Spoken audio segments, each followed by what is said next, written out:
all, thank you so much, Kimberly, for having me.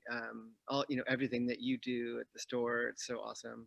Promoting things like this and organizing things like this. And to all of you, thank you so much in advance, for your time. Unless you all drop off.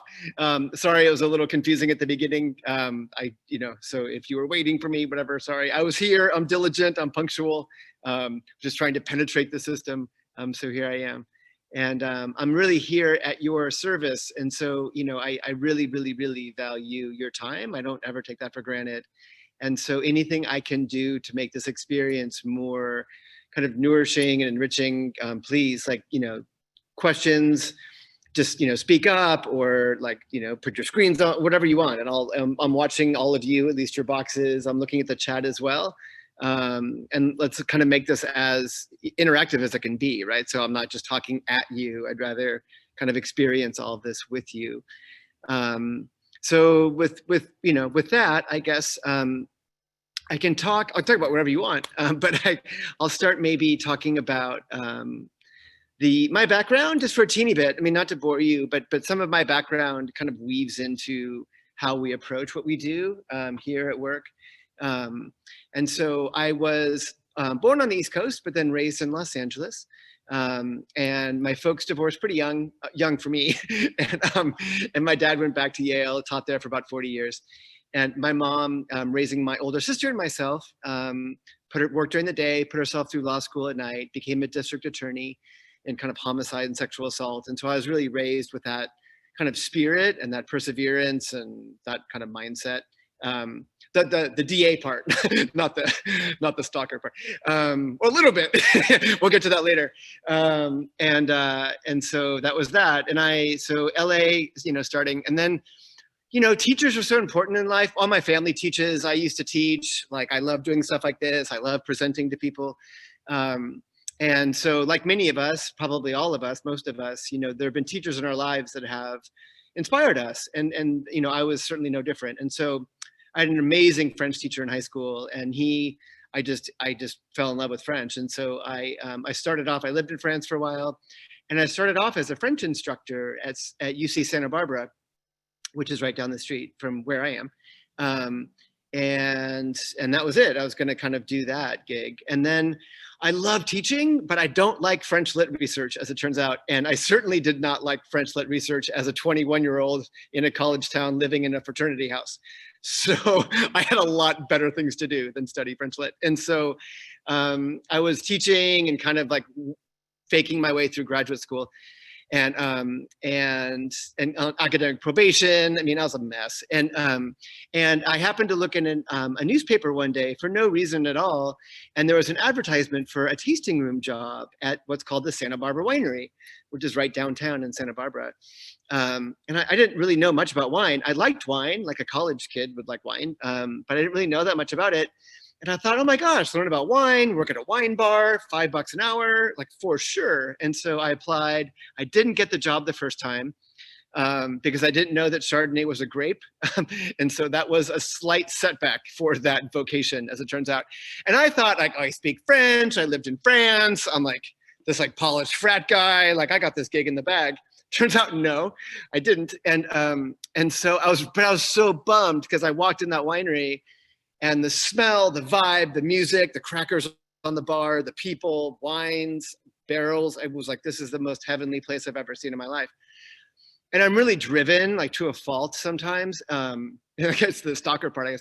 I'm really driven. And so I followed up. I followed up with the manager. I was one of those annoying people that kept sending letters and knocking on the door, and I probably bugged the heck out of her.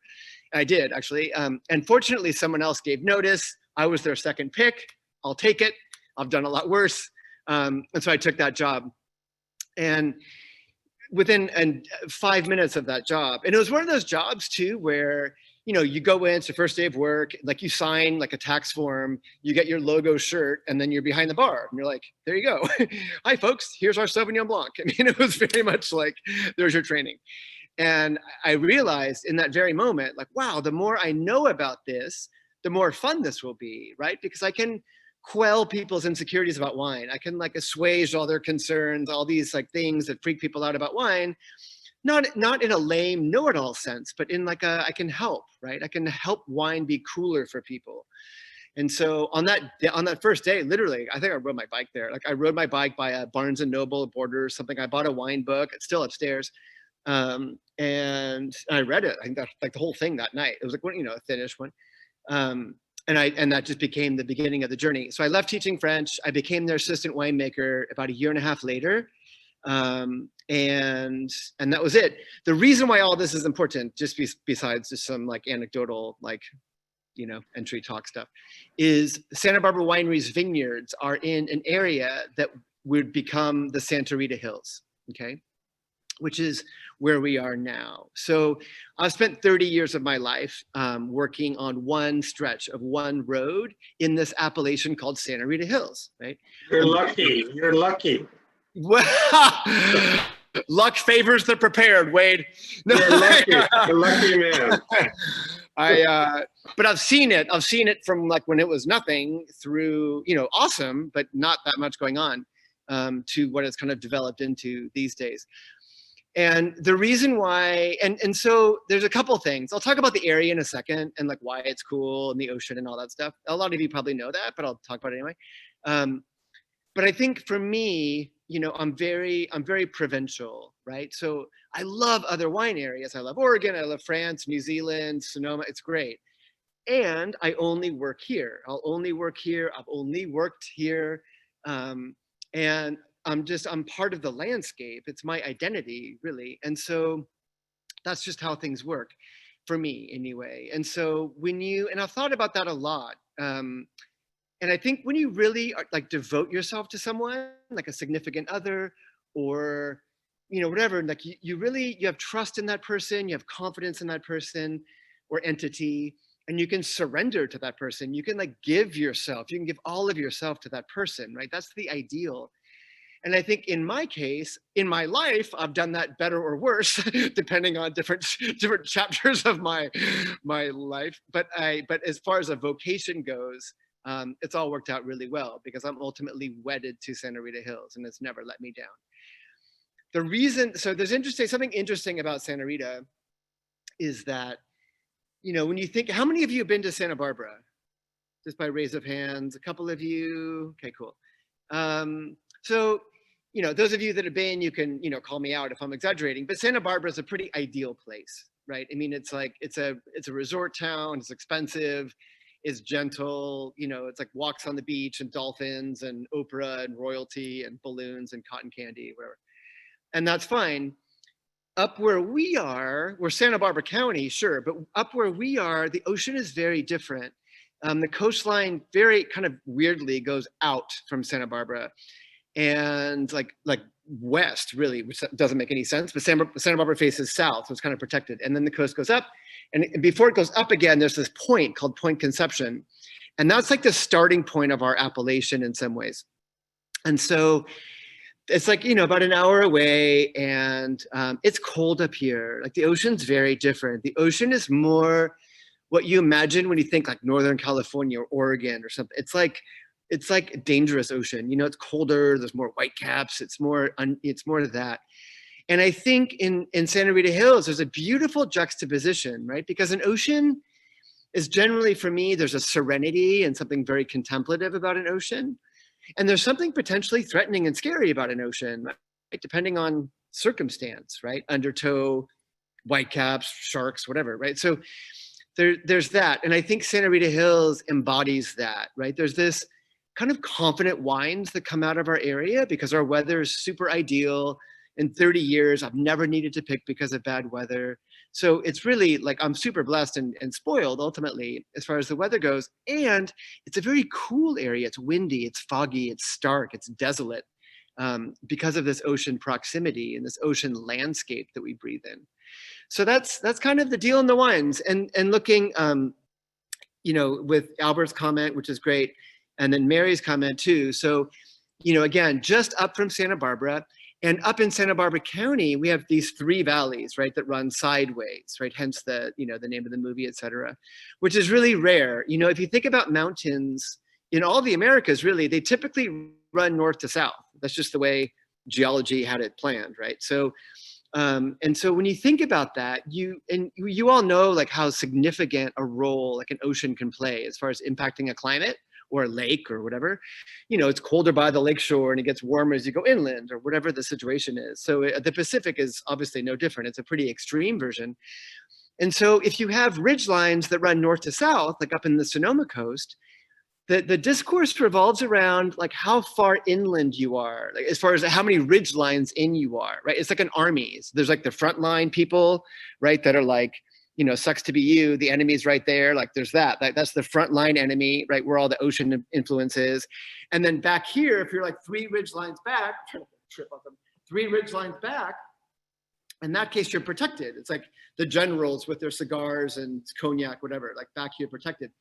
Our army is sideways, right? So we really have no lines of defense. We're breathing in this ocean every day, right? And the soil is very beachy, sand, plankton fossil, very stark, very solitary. And so ultimately for me, all I've wanted to do my entire career is to like transmit that voice of the ocean with as much clarity and purpose and pure intent and kind of neutrality as possible. And to Wade's question, as far as proximity to Lompoc, so I'm in the city of Lompoc right now, where the winery is. It's kind of industrial, it's pretty gritty. I can show you the neighborhood if you want, but it's like muffler shops and like barbed wire. It's not like bunny rabbits and deer and drawbridges and castles like a lot of wineries. It's pretty, we're like West Side, it's pretty rough out here. Doors are locked for a lot of reasons. And so that's where we are. Our vineyards are like 5 to 8 miles away, right? So we have the benefit of the financial kind of ease of being in a city as opposed to out in the country, access, et cetera. And we're still close to our vineyards. It's kind of a great scenario. So anyway, so that's that. I'm kind of going on a tangent. So back in '96, I'm at Santa Barbara Winery, that's fine. And then I met Steve Clifton, my original partner. We saved up $12,000. So that's how this winery was started 25 years ago with 12 grand. And we started Brewer-Clifton. And Brewer-Clifton is really more like discipline and ritual than it is winery. And that is sometimes people don't like understand. Which makes sense because a lot of people don't understand me. But when some people think about a winery or a winemaker, I think there's an image of like, oh, what's Greg gonna do now? And let me be by myself with candles and put blends together and, you know, like I'm gonna make this perfect wine for you. That's not how this works. I mean, no, that sounds condescending. I don't mean that. It's just not how this place works. It's all about removing me. It's about quieting my voice. I'm not that important, right? I'm a person, I'm a steward. It's been 25 years. Hopefully I have 25 plus more in me, but then someone else will take over, right? It's just me. It's like, I'm not that important. And I want to raise these wines the exact same every year. And we've never wavered in so doing, right? So there's no bias or prejudice from vineyard to vineyard, block to block, clone to clone. It's all very need blind, equal opportunity, YMCA sport, like, you know, everyone can be the quarterback tomorrow kind of thing, right? All these vineyard blocks have the same shot. And they all go into the Santa Rita Hills wine for the most part. Almost this whole building is devoted to either the 2 Santa Rita Hills wines or Diatom is in the steel behind me. I'll talk about that later. And so that's it, right? It's really not about me. We're very, very careful. We're very disciplined, but we're not really making anything. We're just getting from A to B, right? And the process could not be any simpler. So since I'm here, so, I mean, here's the wine, here's the main part of the winery. So that's the press. I don't know if you can see this okay, but the press is in the corner by that staircase, which is a little bit too steep. And our safety coordinator always reminds me of that. So be careful if you ever come here. So anyway, so the grapes are pressed in that press, right? And only 3 of us work here in production. It's myself and Domingo, my assistant, and then my wife, Sonia, who works here like kind of part-time. And that's it. So it's like, you know, we have like stained and calloused hands because it's just us doing our thing. So the Chardonnay is pressed in that tank, in the press, sorry, it goes up to those tanks, which are 5 feet off the ground, so that we can then use gravity and fill neutral barrels. So the Chardonnay is barrel fermented, but super old barrels. Our barrel age here is between 15 and 25 years old on average, right? Super, super neutral. And that's it. I mean, it's like being a barista at a slow Starbucks is more complicated than what I do for a living. Don't tell my boss, but that's really the truth. And so that's all there is to it, right? But the key is the fruit, right? I mean, you can't, if you do things very simply with compromised raw materials, the results are lame, right? If you do very simple, clean execution with beautiful raw materials, think sushi bar, think farmer's market, think a beautiful flower or orchid from right behind you, like when they're in bloom, right? That if you can just capture that, that's the key. And that's what we're always trying to do, right? And to raise these wines with as much vulnerability and clarity as we can. And so that's that. So the barrels behind me are actually empty. They're not like props, but they're empty. We're going to fill them on Tuesday, actually, with Syrah, which I won't really talk about much, but that's right here. That's like my Zoom station pedestal, these Syrah fermenters. So that's what's going to happen there. But basically, all the barrels look the same. I mean, they're barrels that have been in my life for my whole career, really. And so that's it for the Chardonnay. In Santa Rita Hills, you know, something that, and here's the Chard, by the way. I think a lot of you have it, or you have it in a set, or you've seen it, or you've seen pictures of it, but here you go. I was mindful. I raced into the tasting room and grabbed these before this so I could have this prop. Because I'm alone here, by the way, so it's like this one-man band. So here's the Brewer-Clifton Chardonnay. And so that's that. In Santa Rita Hills, the Chardonnay in Santa Rita, when I don't have the luxury of extended time with a bunch of people who are patient on a screen, and I'm presenting to servers right before a shift, or buyers distracted or whatever, and I only have 5 seconds, 10 seconds, 15 seconds, I always think about lemons, limes, and salt, right? So that's Santa Rita Hills thing. You can take that to the bank. I've taken that. I mean, you can rely on that like the sun rising. And those are tendencies in the wines here, in the Chardonnay. There's like a brininess, there's like a citrus pith kind of element, and there's a saltiness. And that's what I feel. And with wines, don't ever stress out. I mean, don't ever think like, oh, Greg said lemon, lime, salt. I'm not getting those things in this wine. Don't worry about that. Like, drop your shoulders, relax. It's all good. Everyone wins. Every answer is the right one, right? But with Santa Rita Hills, it's frequently, it's for me, it's lemon, lime, salt, but I'm biased. It's things that remind people of those things. They remind me of like a margarita or something, that like lime, salty rim, agave kind of feeling, right? That's what Santa Rita Hills Chardonnays do. And if you think about like, you know, lemons, limes, and salt, say that 3 times fast. Lemons, limes, and salt, they're condiments, right? Wine's a condiment. Think about what those things do with food, right? They certainly accentuate food. They make the food taste more like the food itself, right? They just really lift the food up. And ultimately, that's what this wine should do. That's what all wines should do. But that's certainly the role of Santa Rita Hills, the Chardonnay, for me. And I think those elements are super pronounced in our wines because there's no other elements really, you know. There's just, I mean, there's no new oak, there's no malolactic really, there's no stirring of the lees. All these processes are awesome, right? Don't get me wrong, they're cool. We just don't employ them, right? Our priority set's a little bit different here. So you really see this elementary kind of primitive core of what Santa Rita Hills is about through our wines, and through our Chardonnay. So that's kind of that. Any questions so far? Everything makes sense, kind of? We okay? We good? Okay. Yeah, so that's that really, you know, for Chardonnay. And as far as the barrels go, I mean, I can show you these. I mean, these are red barrels. I can actually, we have time. No, it's so funny. I got to tell you something. I'm really not that smart, but yesterday I was doing basically something similar to this, and I said the dumbest thing, and it was so dumb. I thought it was kind of funny. So people were asking about the barrels, and they wanted to see the Chardonnay barrels, which is about what I'm going to show you. And literally, I looked at how many people were on the call, and there was like 12. And I was like, oh, there aren't that many of you. I can show you. As if like you were getting on a bus or something. It was so like, I'm like, Greg, that was really stupid. You're just carrying your computer, and there could be 1,000 people on. Anyway, sorry. Too much information. So here's our Chardonnay barrel room, right? And a lot of those are empty. We had kind of a smaller crop situation go on this year. That's a different story.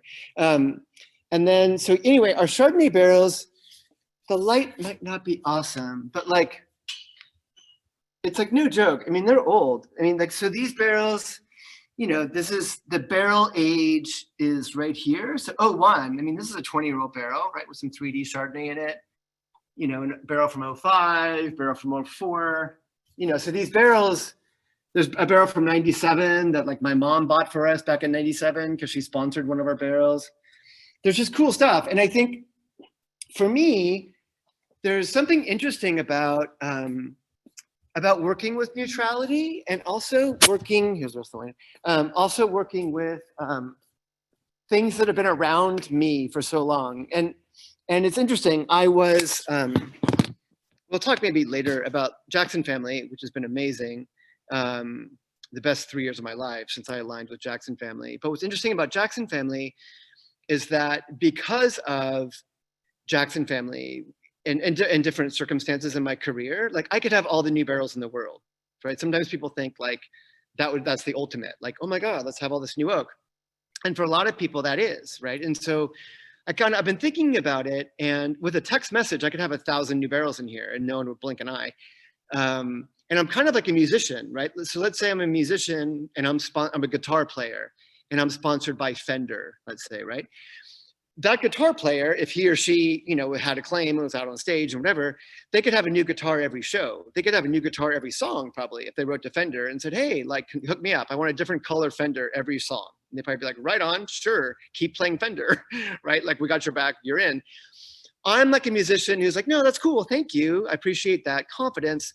I just want to play the guitar that I saved up for in high school, right? Washing people's cars and mowing people's lawns, because that guitar I have a connection with, or I'm intimate with it. It might be kind of beaten up and one string might get loose and, you know, that pickup might not really work, but like, that's mine, right? That's my intimate object. And so I've really come to be really defensive with like our things here. And we're like a tea service in Japan where like you all pass around, not during COVID, but like you all pass around like and share the same like ancient teacup. Like that's the most awesome thing. Because that teacup has value. You know, it's not like getting a new one from Crate and Barrel, which is cool in its own, you know, different time and place, but like sharing something that has that resonance of time is cool. Anyway, so that's Chardonnay. And yeah, so I'm sorry, I'm trying to like check your thing out. So Michael, I think I answered your thing about no new oak, and jump in if I didn't address it enough. The wild weather the past few years, Mary's question, we haven't endured some of the complications weather-wise that some of my friends have up north. We're further south, we miss a lot of that. So this year we had a couple heat spells, but that's no big deal. You know, we always have a couple and that's never a big deal. You know, fires, all that stuff, we haven't had any of that. So, you know, I don't make a huge deal about that because I don't mean to be like, oh, nanny, nanny, nanny, we're so lucky, but you know, it's all been pretty mellow. And then let's see, Kim's shortness. Okay, you got that. Awesome. That's that. So moving on to Pinot, then maybe, so we can like do that and then do Diatom, and then we can have questions if you want later. So Pinot Noir, shocker, it looks really similar to Chardonnay, but it's red. So here's this one. So the Pinot, if you don't have it or haven't seen it, and it's like Candyland or Skittles. So that's the Pinot. Something a little bit against the grain that we do with Pinot Noir is we ferment the Pinot as whole clusters. Okay, so it's not that whole cluster fermenting is rare, it's just not that common. Okay, and fermenting, so typically with red wines, many of you probably know, you take the grapes off of the stem and you ferment just the red grapes. And that's kind of like a fillet of something, right? You take your chicken breast fillet or your fillet of whatever, and you have just the protein, just the flesh, and then the skeleton you kind of do something else with. Fermenting whole cluster is like using the whole body of that entity, right? It's like cooking that chicken breast on the ribs or the bone and piece of meat or a whole fish. It's not better or worse than raising the protein separately. It's just a different circumstance. It's a different story. It's a different outcome. There are different complications, different issues. And that's always what we've done here, is ferment predominantly as whole clusters. And so the reason for that is multifaceted. So for us, Pinot Noir in this appellation tends to be very lush. It's very dense, it's very generous, it's very curvy, it can be very dark. And so you've probably encountered and hopefully love Santa Rita Hills Pinots you might have had that are like dark and rich and sensual and sexy and awesome. And that's great. And they're probably easier to sell than these, right? And Mark can attest to that. But what we do here at Brewer-Clifton is, with the whole cluster, is kind of, they take that round, succulent, rich fruit, and they corset it. They kind of like zip it up, right? They keep the wines a bit more stern. There's a spiciness aromatically you might pick up in the Pinot that's a result of the stem's role in the system. And then how the wine feels on your palate's really different. The stems contribute tannin, right? And you might have heard of tannin in the context of oak. Oak tannin is sweeter, and you taste it like vanilla. It reminds you of fireplaces and campfires and like bed and breakfasts that are cozy, and that's great. And you feel oak tannin in the front part of your mouth. Stem tannin is it's more like tea, right? It's more like my Zen mist tea I'm drinking. It's more like back of your palate. It's more like soy drying, like, you know, tea-like, right? You've all had tea. So that's what stem tannin does. So our wines kind of feel different, right? And I've always thought, like, well, you know, savory things, spicy things, salt, right? Those elements weave into food beautifully. So we've always subscribed to the notion of like, oh gosh, our area is so great, the fruit is so generous, the weather's so predictable. We'll farm specifically to work with these stems, right, by how we manage the canopy and irrigation, different stuff we do, so that we can use them. And like, how cool is that? Then to have these wines have this intense fruit coupled with a little bit of something savory, right? So it's kind of like, you know, if you think about, I mean, so many things, like if you're talking about a sauce or something, going with whatever food you're doing, think about that sauce. Frequently there's like rosemary or there's thyme or there's that kind of thing in that sauce, isn't there? Stems are doing the same thing, right? They're playing the same role. Another way to see it is, I thought about this the other day too, doing a Zoom thing with my friends in Tokyo, is that, you know, I was talking about sushi bars and different things, and thinking about like the role of that brush of soy on a piece of fish before it's presented to you, right? And I don't mean soy like, you know, dipping sushi in soy. I guess you could kind of use that too. So, but I don't really mean, that's not bad at all, but I don't mean that. I mean like sushi bar, intense, kind of high strung, like don't bum out the chef because he'll cut you or whatever. But like when you're there and smiling and like trying to be super cool, and you see like that soft flesh of fish, right? And that gentle brush of soy, right? The soy, you don't even taste it really, but the key is the brush, the provenance of the soy, how much, temperature, all those details are important, but the soy is kind of framing that fish, right? And it delivers the fish in your palate in a different way because that soy is there, rendering the whole experience just a little bit savory, right? Instead of just the protein and fattiness of the fish. So that's kind of what stems do. And then to Jennifer's question, oh, Wayne's got a question. God, I gotta like focus. I'm fucking rambling in my own sushi world. So what effect, let's see, Kim Wade. Okay, so Wade about Chardonnay. I'll go back to you in a second. Wayne, what effect does stirring the lees have on wine? What does it do and why avoid it with Chardonnay? So going back to Chard quick, I'll actually do Chardonnay quick twice.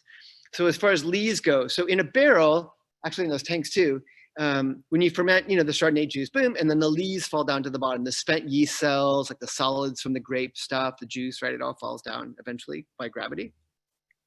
And a lot of friends like do what's called stirring or bâtonnage, which when you stir that back up and kind of resuspend it into the wine, it like drops down again.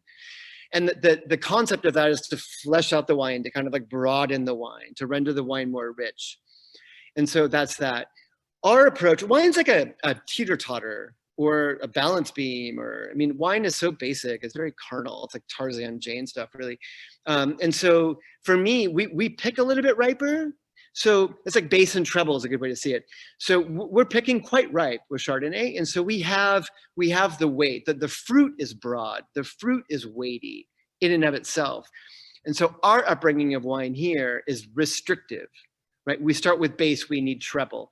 So cool ferment, neutral oak, no stirring, no mallow is all going this way. So we have this richness of fruit that's like reined in by this kind of neurotic, high-strung approach to the wine. So that's what stirring does, and that's why we elect not to here.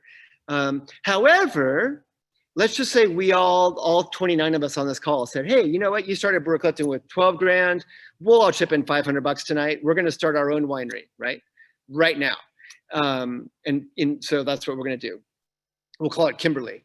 And so we're going to start this Kimberly winery with our 500 bucks each. And I'll make a couple phone calls. We'll get it going. And if, let's say on this call, we all said, oh, you know what? Like, we've heard low alcohol wines are cool, and we want to make everything with really low alcohol, but we want you to be our wine guy. I'd be like, okay, cool, let's do that. We'd pick early, right? So we'd be picking at the early part of the season, and that's like starting with something like more treble, more pitch. And so we'd have to tenderize that, right? So we could do it, but our approach here would be a little bit different, right? Because if we picked early and went cool ferment, no stirring, no mallow, neutral oak, the wine could be a little empty, a little skeletal, a little like not, without any fat, without any curves, you know what I mean? And so we'd probably stir, we'd put it through mallow, we'd find ways to broaden it out, right? If this all makes sense. I pick later, and so I'm like reining the wines back by our restrictive approach. So that's that. Do you ferment all of your red wines on the stems? Almost all.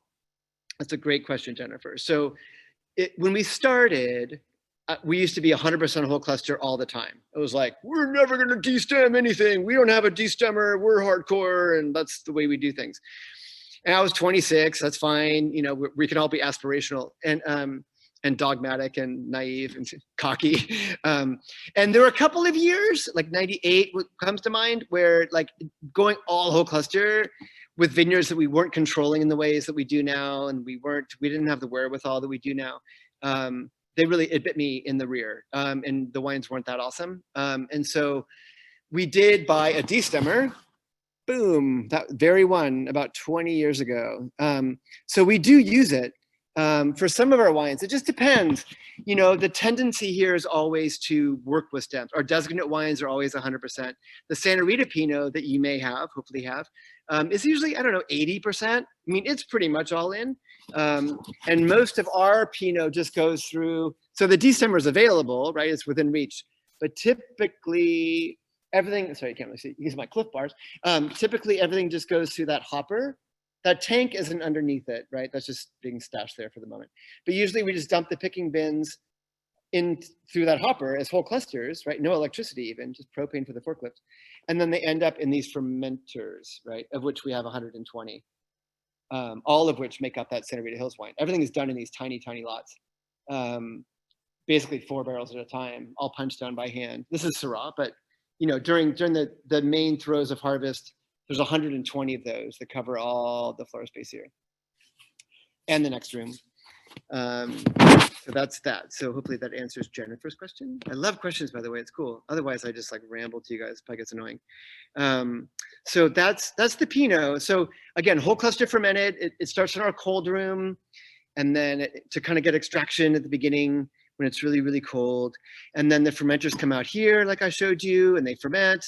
And then the key thing, actually, one of the most important parts of the equation is what's called extended maceration, which sounds like complicated, and it's really not. And extended maceration is what's going on in the Syrah. So it's already fermented, right? All the sugar's gone. It's just like wine, essentially, on the grapes and stems. And it's just resting, if you will. And the tannins are getting more refined and resolved. And usually we're in these fermenters for the better part of 30 to 45 days, which is a long, long time. But I love taking advantage of everything naturally at our disposal that way. And so that's what we do. And so that's what's happening here. And then we press. And then with these fermenters, they're small enough that we can dump the fermenters right into that same press. And then we press the wine off, and then it goes right to barrel without any settling or anything else. And then the Pinot ages in barrels that are the same, really. They're 15 to 25 years old. Okay, so all neutral as well. All right, how we doing? We okay still? We good? Talk to me. Kim, Mark, we good? Okay. We got our Kimberly winery going. We're Yeah. home. I just wanted to jump in. We have one more question that came in, but also could you just talk about some of the tasting notes of the first two wines real quick, just so that as people are tasting them, they can get a sense for what to expect? Yeah, sure. So the Chardonnay I touched on a little. So kind of that lemon, lime, salty, kind of pithy grip, you know, kind of thing. And it's big. Sometimes you think about lemons and limes and you think the wine's not going to be big, right? You think, oh, it's going to be like kind of leaner and maybe like not sour, but like more of that.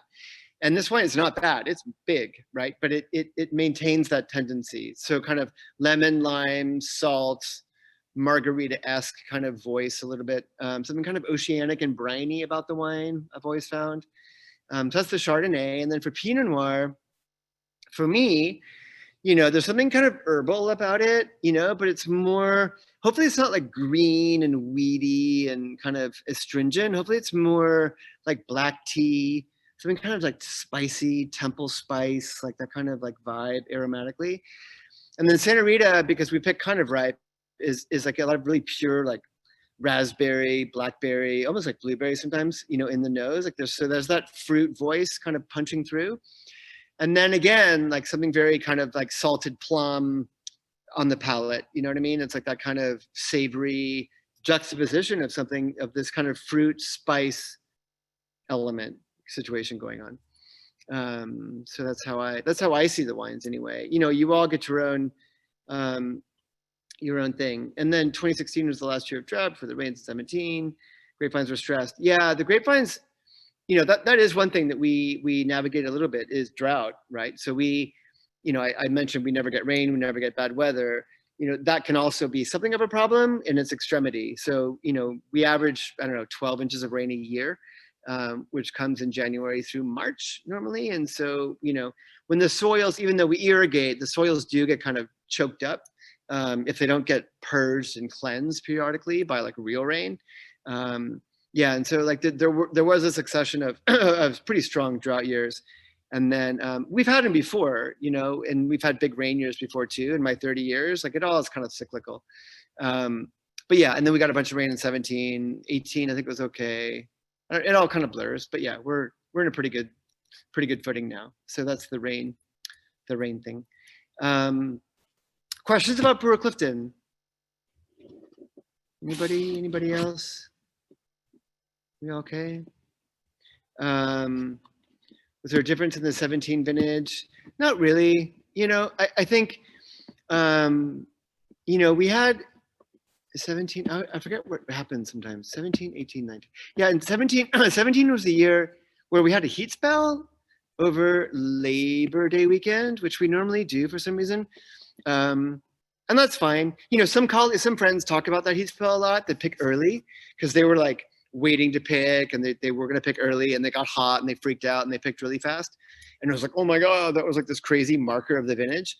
And it maybe was for them because that's their kind of season to do their thing. We pick a fair amount later than that. And so it was like, we weren't even close to picking. And so it got hot, it got cool, everything stabilized, the sugars went back down and we did our thing. So it didn't really change anything for us. And then Jennifer, questions about the factors that go into regarding whether to ferment on stem versus destemming. Great question. Jennifer is the assistant winemaker for sure in the Kimberly Winery project. Academic, studious, thoughtful, you're in. And you can help me do Zoom things. Fringe benefit or burden, whatever. So that's that. So the reason you totally understand, like just picture like doing anything whole, like the whole system, the proportion of that whole thing has to make sense. And so to ferment a whole cluster, the whole thing, like the relationship and the proportion of the stem and the fruit has to make sense. So if it's a tiny, Pinot's really small as a cluster, but if it's really, really small and there's like the stem looks like more stem than fruit, you know what I mean? That's a bummer. So that might be, if a whole section of a vineyard is that way for some reason, that would be a time we might elect to destem. If it's a very severe vineyard section and it gets a lot of wind, and then the set of the fruit is poor, and so there's a stem and there's like only a handful of berries on that stem, the proportions messed up, right? And so that might be a situation where we would elect to destem. If I don't know, it's really early season and we needed to pick a certain section because the vines were young and that we didn't want to like burden them by carrying a big fruit load, you know, in their youth. We might bring that in kind of early. The stems might be a little bit greener. That might prompt one to destem. So that's that. And you know, that's that. And George, I'll try to slow down. I get excited. I'm sorry. I also don't want to bore you. So that's that. If I'm talking too fast. So that's that. So I discussed the Chardonnay, discussed the Pinot, and then moving on to Diatom to kind of wrap this up. Diatom is this. It kind of looks like the building in some ways. Yeah, there you go. Nice. So this is Diatom. So Diatom is what's in the tanks behind me. Okay. A diatom is a plankton fossil. We have a lot of it here in the city or in our area. Diatomaceous earth is sometimes like more familiar as a term to people. There's a mine of it right over the hill. It's skeletons of plankton, right? It's like this white, chalky, kind of ghost-like material. And so I wanted a project that really explored what that means. And so that's what gave birth to Diatom, which I started in 2005. And so that's that. So the concept here, even though Brewer-Clifton is extremely like raw and neutral, Diatom is more transparent in some ways, right? And so Diatom is pressed, like I mentioned and showed you, and it just goes into these tanks, and that's it, right? It ferments very, very cold. It never leaves those tanks. That wine is, I mean, a lot of those tanks are fermenting along. They're like half juice, half wine right now. And in mid-March, it'll be bottled and like in Mark's hands to deal with, right? So what's behind me will be like on your side of the screen in just a few months, right? Unless I do something stupid or spill, it will be out there. And so that's what Diatom's about. Now, when you raise wines this way, right? There are a lot of wines are done in stainless steel, and they're usually very clean and they're crisp and they're refreshing and they're beautiful. That's great. That's really not what this wine is about. Diatom is more what happens when you start with something potentially very hedonistic, very valuable, very luxurious, and you interpret it with incredible restraint, right? That's the journey with Diatom. So if you think about like starting with something like a lobster claw, right? Picture now, you know, we start our Kimberly winery, we go gangbusters. We're like, oh my God, we're going to have a retreat in Maine, right? So we're in Maine and we get this beautiful lobster or a couple lobsters from our friends off some boat on the dock. And with this epic, huge lobster, we're like, oh my gosh, what are we going to do with this lobster? Then the tendency, some of you might say, oh my gosh, I've got this great preparation with butter. We'll cook it slowly, cream, like it'll be this really decadent, like awesome, succulent lobster experience. That's great. That interpretation of lobster claw would be similar to barrel fermenting, stirring those leaves, malolactic, new oak, right? That's kind of the journey of the lobster claw there. Diatom is more like taking that lobster claw to the sushi bar down the street, slicing it very thin, a little bit of yuzu or citrus, right? Some trance music, a bandana, a sharp knife. And that's what Diatom is, right? It's valuable, it's luxurious, it's a massive Chardonnay, but it presents itself to you in a way that doesn't come off that way, right? There's something very kind of lean about it. There's something very precise about it. And all of the weight and texture and viscosity in that wine is simply place, right? Because here, it's done in the most, like it's raised in a vacuum, essentially, by design, right? So that's how Diatom is done. And what's interesting about this wine, oh, so Jennifer, nice. So you don't like much Chardonnay, but you love RM. That's awesome. So that's an interesting thing. So the thing about Diatom and wines like this, I've been working with this kind of style for the better part of 20 years. Like Diatom, obviously, and then with Melville before, where I worked for 20 years before, whatever. And so with wines of this particular style from Santa Rita, when I first started producing them, I didn't fear that they would be polarizing, but I expected it to be more polarizing, right? So if, for example, I was presenting to a group, and if I said, hey, do you all like Chardonnay? And if everyone's like, yeah, Chardonnay is cool. And if I said, well, what attributes of Chardonnay do you like? And if everyone said, oh, we love oak, we love that toasty vanilla thing and all that, I would initially present these wines like, oh, this might not be your cup of tea, right? You might not enjoy this so much, but give it a shot, because it doesn't have those elements, but it's full tilt, full throttle Chardonnay. And almost 9 times out of 10, those guests would be like, oh my gosh, we love this wine. That's awesome, right? Because the wine is still giving and powerful and Chardonnay. It's like nothing but Chardonnay, right? It's all in. And so for people that might normally prefer oak and that other style, this wine is not as alienating as I might have thought 20 years ago, right? So that's always been interesting, and it's never been more true than now. Similarly, if there are people who are less enchanted by oak and that style of Chardonnay, that's fine. A wine like this is ultimately perfect for them, right? Because it kind of checks the box when they say, oh, I don't like Chardonnay, I only drink Pinot Grigio, Sauvignon Blanc, you know, when you get that list coming at you, which usually comes next.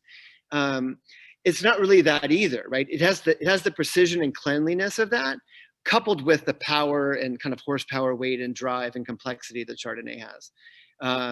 And so that's kind of what the Diatom thing is. So, you know, and sometimes people say, they ask me to compare Brewer-Clifton and Diatom. I mess that all the time, like marketing people and whatever. And really, Diatom is like just more raw, right? So it's kind of like if Brewer-Clifton is like a seafood place or a fish place or something like barely seared, right? I mean, it's raised in a very simple way, but there's still some preparation involved. Diatom is more raw. I mean, that's really the best way to describe it. And kind of in fattier at the same time, right? The wine has like more weight in some ways, but it's raised in a more calculated way than the Brewer-Clifton. That's that. And so, yeah, oak. And again, you know, the continuum, you know, to George's point about like oak and, you know, little bit new, French, American, all that. It's all awesome, right? And it's no different than like preparing anything, salmon, fish, right? I mean, what's the best way? Again, sashimi, great. Burger, awesome. Grill it, poach it, lox on a bagel. I mean, you know, it's all cool, right? It's just different voices of that salmon, right? And different species lends itself to certain things. Different price points lend themselves to certain things. But it's all cool. It's not a better or worse thing. It just depends on, you know, what people are after and what their priorities are as far as the producer, and hedonistically what people are looking for to kind of like be nourishing and satisfying and enjoyable. And so that's that. And then how I would relate to French Chardonnay, that's a good question. You know, it sometimes it's interesting. I do field commentary a lot where people kind of pigeonhole California as being oaky and France being not oaky. And I think that's a big oversimplification. You know, I've had plenty of lean non-oak Chardonnays from California, and I've had plenty of oaky Chardonnays from France, right? So it's just a question of employment of a vessel and whether you do or not, and how the wines respond to this or that.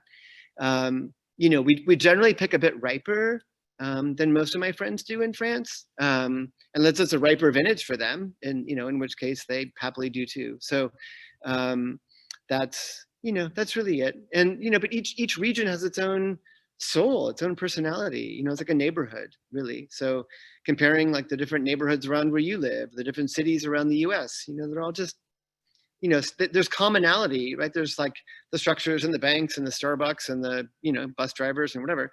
But each one has its own kind of vibe, right? And that's the beautiful thing about wine, is that you're punctuating time, right? So even today, right, we had discourse around, 17, 18 drought years, problematic weather years. So that's cool because time passes so fast. How cool that wine can kind of like stop us at least once a year, right? And kind of think about what happened that year. Birth year wines, kids are born, like you know, like that's awesome when a kid's born, right? Pain.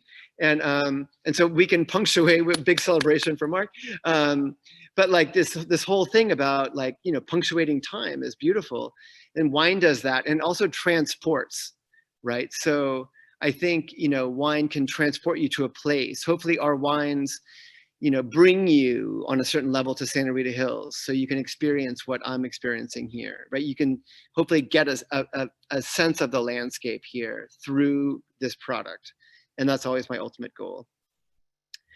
And then Albert, but do you think your vibe resonates this time, winning Winemaker of the Year?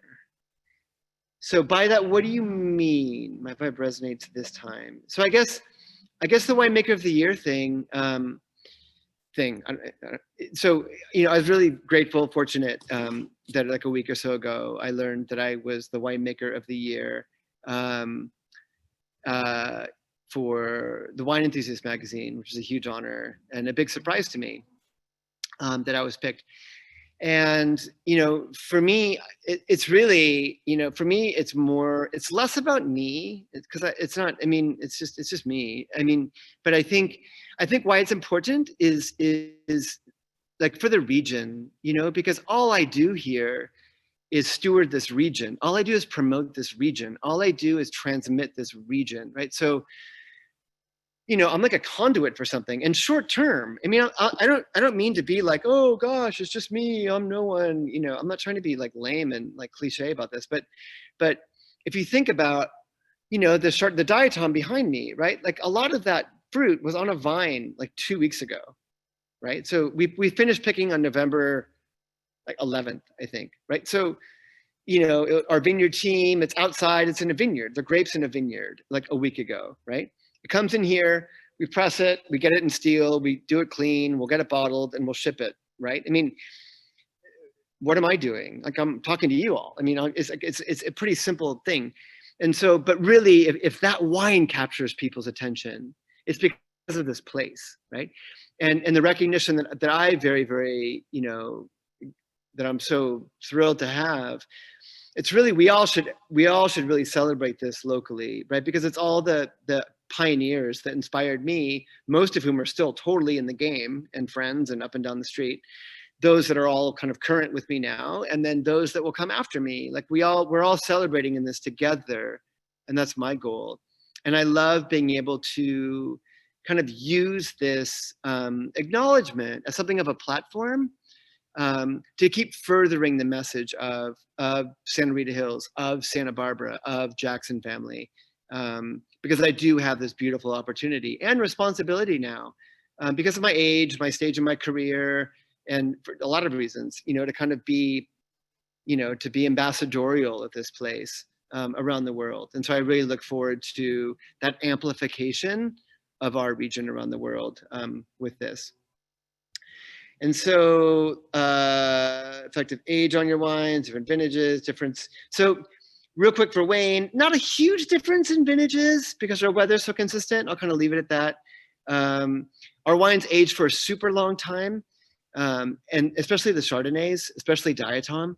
And so they evolve very slowly. They develop very, very slowly. And I think that's partly because, you know, they're never handled here, right? They never really see the light of day. It's like a flower that like you pick and you present to your loved one, you know, without jostling and arranging and arrangement and baby's breath and ribbon and whatever. Like you just, there's something very like it's just, you know, it's just cloistered. It's like being raised in a convent or something, these wines. And so as a result, they evolve over a very slow, long trajectory. And you can get a sense of it. One thing I encourage people on these, you know, because of this era and, you know, in which we find ourselves these days, when we're spending more time at home, it's obviously a drag on a zillion levels. But one silver lining is that we're home more and we can have a lot more time with a singular wine, right? So if you go out to a restaurant, as an example, is awesome. I'm not saying, you know, but you go and you have your experience and, you know, maybe you take, you know, the rest of the bottle home with you, probably not, leave it for the servers or you finish it or whatever. But here, I mean, you could have these wines and I encourage everybody to open a couple of wines at once, right? And instead of like, and seeing the course of those wines over an evening, over a few days, over a week, right? It's awesome. And really you're getting so much more for your money and so much more out of the wine, because it's essentially like a book or a flower that's opening up to you, right? So a young wine, if you just look at it or you have it in that first hour or two, it's like, oh, here's your flower. Awesome. Thanks, honey. It's beautiful. And then you see it for an hour and you walk away. Like, so you only see that facet of the flower. Over the course of a week, what happens? Like, oh my gosh, look, it's opening, it's opening, it's opening. At what point is it ready or at its best? Who's to say? Who cares, right? It's the journey that's cool. The flower bud's cool. When it's partially open, it's cool. And right on the precipice of it, like going down to your green waste or, you know, whatever, recycling, it like, that's beautiful too, right? Right when it's kind of falling apart. There's a beauty in like the end and the finality of that flower. And that's what wines are all about.